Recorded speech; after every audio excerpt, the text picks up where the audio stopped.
आस्था और विश्वास के साथ गुरु महाराज का जय घोष करें ताकि हम लोगों का अंतःकरण पवित्र हो जाए।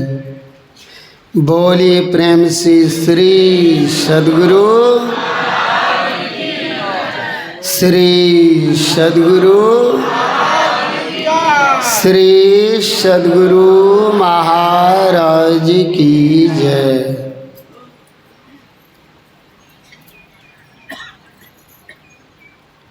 बंदा गुरुपद कंज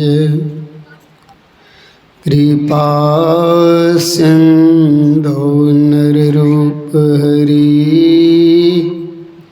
महामोह तम पुंज जासु वचन रवि करनि कर। मेरा मुझ में कुछ नहीं, जो कुछ है सब तोर। तेरा तुझे को सौंपते क्या लागेगा मोर। धन्य धन्य सद्गुरु सुखदा महिमा कही न जाए। जो कुछ कहूँ तुम्हारी कृपा मोते कछु न बसाए। सर्वोच्च सिंहासन पर विराजमान सद्गुरु भगवान की पावन चरणों में अनंत बार प्रणाम। मंचस्थ परम पूज्य बाबागण, धर्म प्रेमी सज्जनों, माताओं तथा भक्तिशीला बहनों, सबों को मेरा सत्य सत्य नमन। आज हम सबका द्विदिवसीय संतमत सत्संग का अंतिम पालीन सत्संग में उपस्थित होकर संत महापुरुषों की वचनों को श्रवण कर रहे। संत मत का सत्संग जहाँ कहीं भी होते हैं, संतों की स्तुति सद्ग्रंथ से पाठ के अंतर्गत प्रवक्ताओं को कहने की कृपा करते हैं।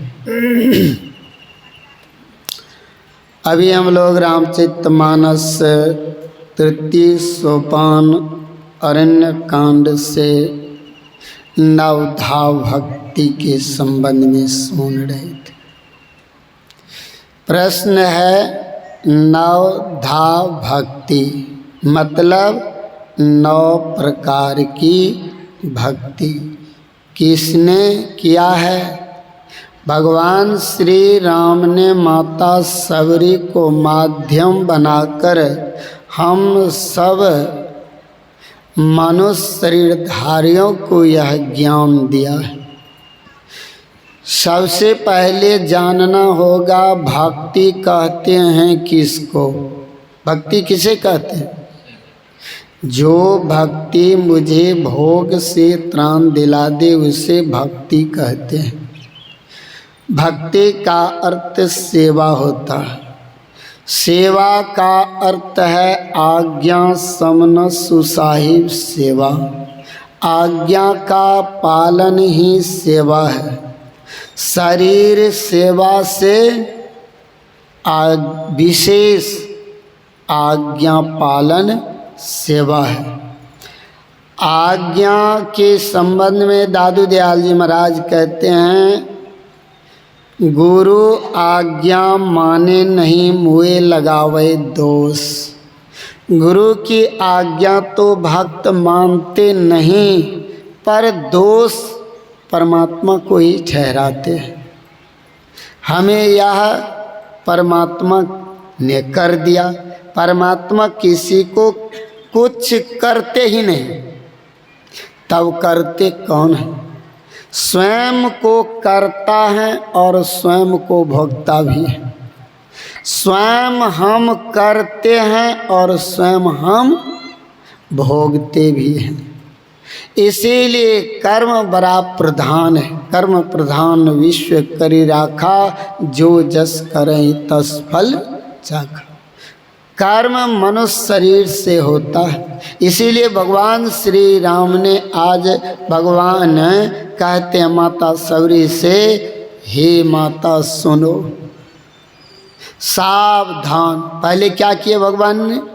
सावधान किया, सावधान सुनो धरु मन माही, अनवधाव भगति कहु तो ही पाई। सावधान करने की क्या आवश्यकता पड़ गई भगवान को? क्योंकि सावधानी गई दुर्घटना हुई। हम सब के साथ दुर्घटना ही दुर्घटना हो रही है।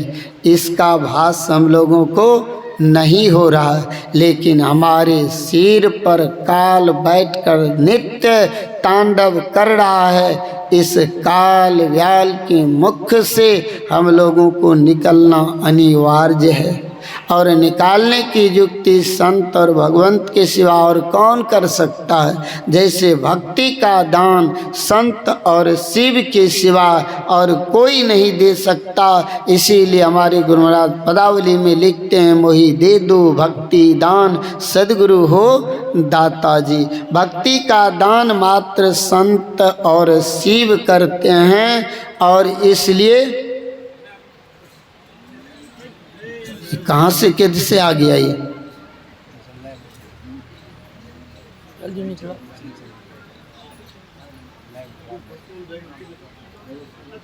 ये लाइव कार्यक्रम चल रहा, पॉलिथीन यहीं खोल रहा है। जाइए बैठिए वहाँ।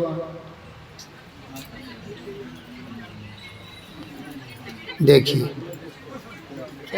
यही सब ललचाने के लिए आते हैं परमात्मा को, है ना। श्री सद्गुरु महाराज की जय। क्या सुना रहे थे?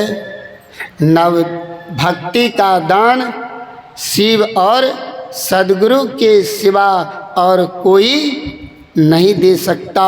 इसीलिए भगवान श्री राम ने नवधा भक्ति प्रदान करने से पहले सावधान किए ना। और सावधान होकर के जो नहीं सुनेगा वह समझेगा नहीं, जो समझेगा नहीं वह करेगा नहीं, और जो करेगा नहीं वह तरेगा नहीं। हम लोग आए हैं मनुष्य शरीर में तरने के लिए, मरने के लिए नहीं। ये सब जो है बाहरी पूजा कर कर के मर रहा है, लेकिन पता नहीं है जो हम लोगों को हम लोग मर रहे हैं, पता ही नहीं है मर रहे हैं, लेकिन वह दर्द से पीड़ित है। जरा विचार करके देखेंगे तब पता लगेगा मेरे अंदर में कितना दर्द है। जरा विचारो, ये आत्मा परमात्मा के हैं। जब तक भक्ति के द्वारा परमात्मा में मिल नहीं जाता तब तक इस जीव को मुक्ति नहीं मिलेगी। अब विचार कर लीजिए, 84 लाख प्रकार के शरीर में कितना कष्ट होता है। एक शरीर में है आप, ज्ञानी शरीर में हैं। ज्ञान से विचार देखो, देखो बाबा कहाँ गए। इस आत्मा और परमात्मा का मिलन करने के लिए हम लोग कोई प्रावधान नहीं कर रहे, कोई व्यवस्था नहीं कर रहे। ये व्यवस्था जो है ये आत्मा और परमात्मा का मिलन का ही व्यवस्था है। इन व्यवस्था में आस्था उत्तम होनी चाहिए। इसलिए भगवान श्री राम ने कहा 9 प्रकार की भक्ति मैं तुम्हें कहता हूँ, सावधान होकर के सुनो। तो भक्ति के कितने अंग होते हैं? भक्ति के 9 अंग होते हैं। शरीर में सारे अंग प्रत्यंग को मिलाकर पूर्ण शरीर कहलाता है। वैसे ही भक्ति के 9 अंग होते हैं। अगर 9 अंग में एक भी अंग भंग पड़ गया तो आप पूर्ण नहीं कहला पाओगे। जैसे नाक कट गए तो नक कट्टा कहे जाओगे, टांग कट गए तो टंग कट्टा कहोगे, कान कट जाए तो कनकट्टा कहे जाओगे, है कि ना। इसलिए भक्ति के 9 अंग में से एक भी अंग अगर आपका भंग हो गया, अगर आप में नहीं है, तो समझ लो नवधा भक्ति जो भगवान ने माता सबरी को माध्यम बना करके हम सबको उपदेश दिए हैं, वह फलित नहीं हो सकता। इसीलिए सावधान होकर के आप भगवान श्री राम ने कहा प्रथम भक्ति संतन करी संगा, संतों का संग ही प्रथम भक्ति है। ऐसे संतों के संग से आपके ऊपर ऐसा रंग चढ़ेगा जो आप जीवन मुक्त हो जाएंगे। जैसे संत जीवन मुक्त होते हैं, जीवन मुक्त ब्रह्म पर चरित्र सुनहि तजि ध्यान, जे न हरि कथा करहि रति तिनके ये पाषाण। ऐसे का हृदय पत्थर है जो कि भक्ति नहीं करता है। संतों का संग प्रथम भक्ति है। हम लोग किसके संग करते हैं? असंतों का संग करके कहते हैं भक्ति करते हैं। कैसे मुक्ति होगी? असंत का संग है। हम लोग का संग किससे हुआ? संतों का संग नहीं हुआ है, इसीलिए सत्संग नहीं हो पा रहा है। हम क्या हैं? हम जीव आत्मा हैं। हमारा संग, हम चेतन है, शरीर जड़ है।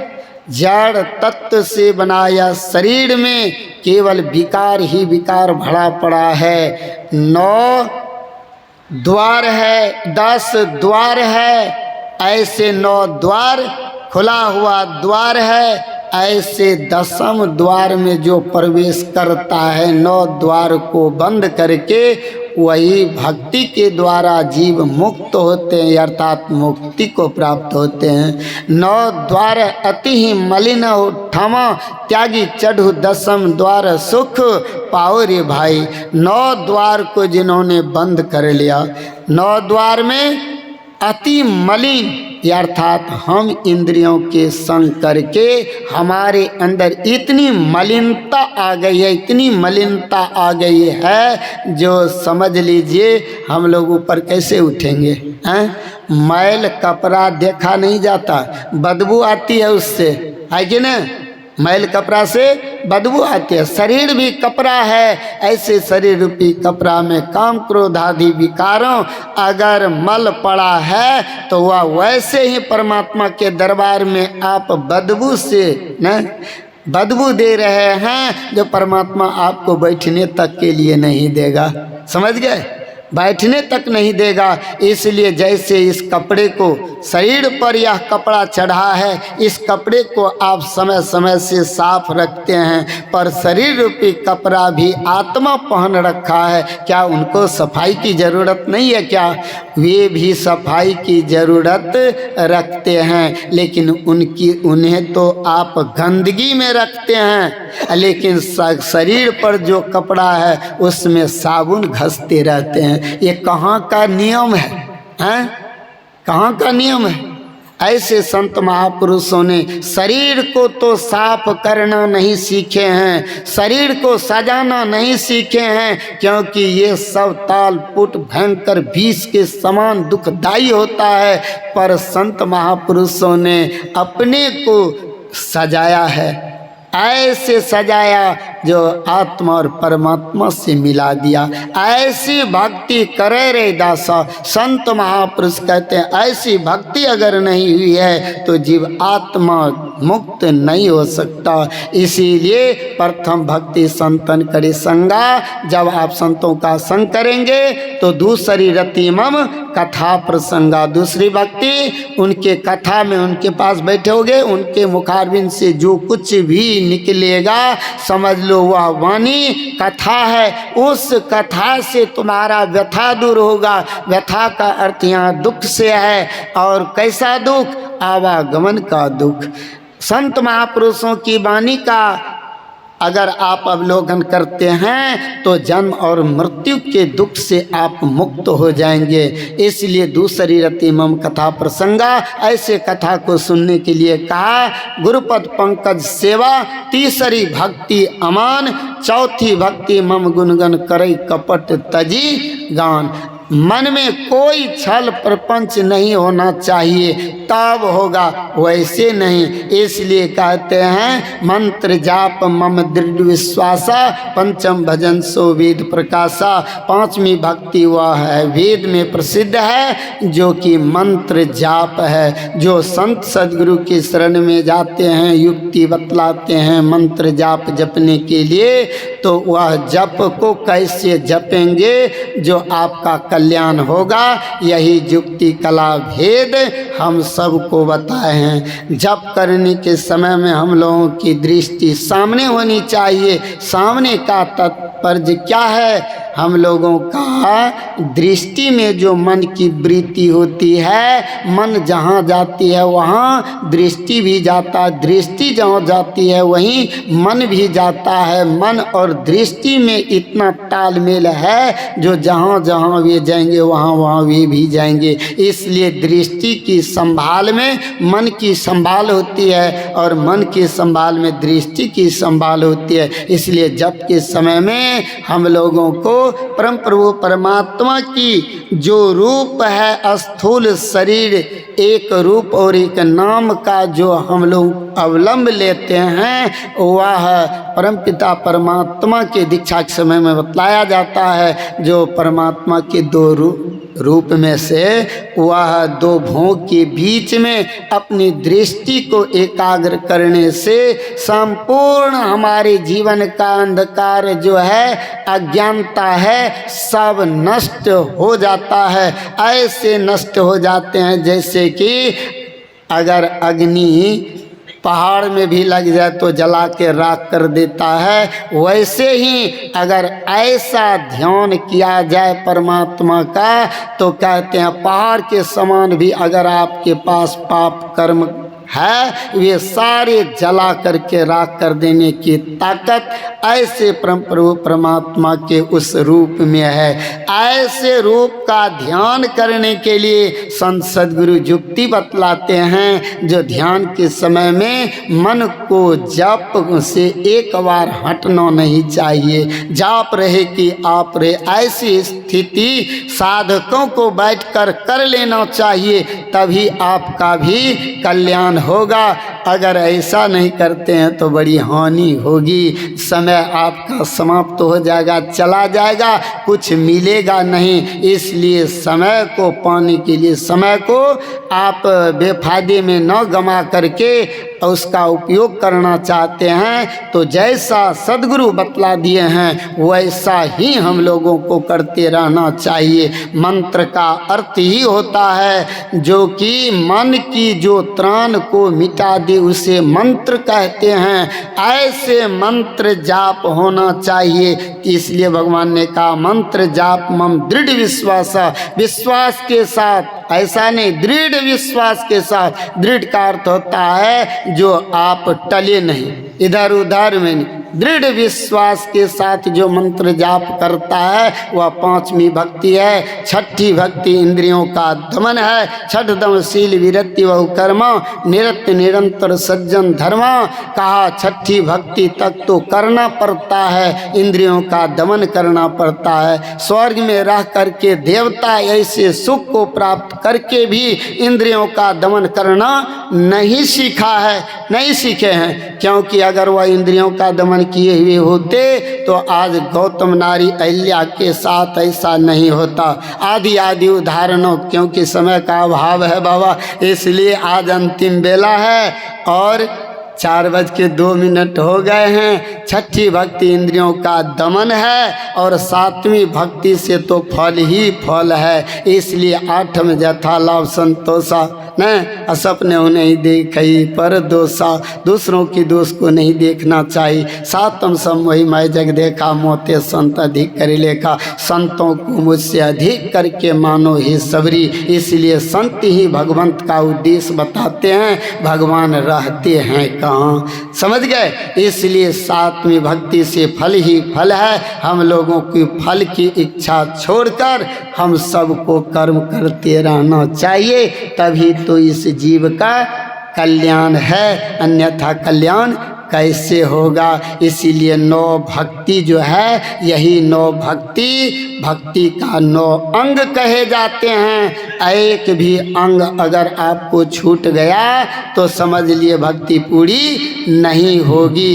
इसलिए का नव मह एकौ जिनके होई, नारी पुरुष स्वचराचर कोई, चाहे नारी हो या पुरुष हो। 9 भक्ति में एक भी भक्ति किसी को आ गया वे ही भाग्यवान है, उसी को भगवान कहते हैं। अब समझ में आ गया कि ना, भगवान किसको कहते हैं? वे ही भाग्यवान है जो ऐसे संत महापुरुषों का संग करता है। जो संतों का संग करते हैं वे ही बड़ा भाग्यवान है। मैं इन्हीं शब्दों के साथ अपनी वाणी को विराम देता हूँ। आज बहुत से कार्य होने को है, इसीलिए मैं अपनी वाणी को विराम देता हूँ। बोली प्रेम से श्री सद्गुरु महाराज जी की जय।